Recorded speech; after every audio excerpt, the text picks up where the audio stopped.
As the director of the Ezra Long Laboratory, Dr. Wayne Owen Felicien is at the front and center of St. Lucia's fight against COVID-19.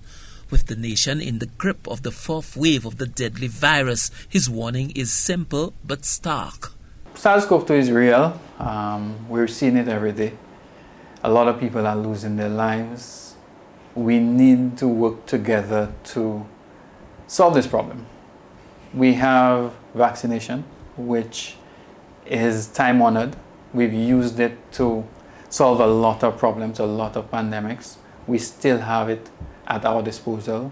We should try to get as many persons vaccinated, not to protect just yourself, but the persons around you, the loved ones, and probably persons you may not know tomorrow, but you'll get to know eventually in time.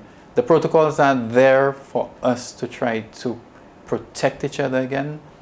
Hand washing, the face mask, the physical distances, not necessarily social distancing. Cell phones have eliminated the social distancing aspect. We can get closer to persons and be miles away.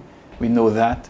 So physical distancing is something we need to minimize the gatherings, control. It's difficult to not gather, but if you can control it, that would be something.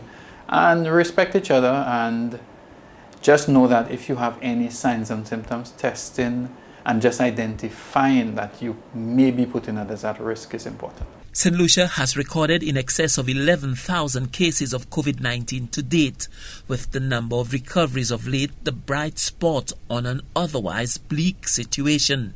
Dr. Felicien says the fight to get the COVID-19 causing virus under control is being undermined by the unhelpful divisions as it relates to the pandemic.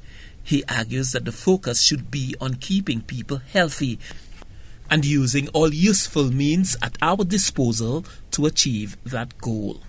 At the forefront of it all is a healthy population and adequate health care, not just anti-vax versus vaccinated, herbal medicine against conventional medicine. We're not opposing each other. We just want to make sure that everything is done with diligence, care, and eventually with a proper outcome. Testing is a major tool in the arsenal of the healthcare sector, ensuring that those who were in close contact with positive COVID-19 cases and those who display symptoms of the disease are tested. Dr. Felicien says the attitude of many members of the public towards COVID-19 is hurting and not helping the effort.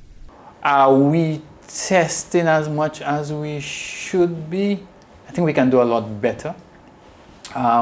When you look at the reciprocal factors in terms of the numbers, one person is tested, they have a multiplier effect in the number that should be tested just to pick up everyone. I don't think we've seen all of it. Maybe the crowds at the facilities are turning people back. St. Lucians sometimes don't believe that this exists. Persons are in denial whenever it comes to illness. Nobody wants to know that they have it. Nobody wants to face quarantine. Nobody wants to face isolation. St. Lucia seems to have passed the high point of the fourth wave of the pandemic, but the numbers are still staggering, with the death toll lagging because of the process of formally confirming or denying COVID-19 deaths. Health officials warn that without stricter adherence to the COVID-19 protocols and an increased uptick in the vaccination rate, the pandemic will continue to have a serious impact on health, claim lives, and have a suffocating grip on all aspects of society. Stanley Lucian for the HCS News Force.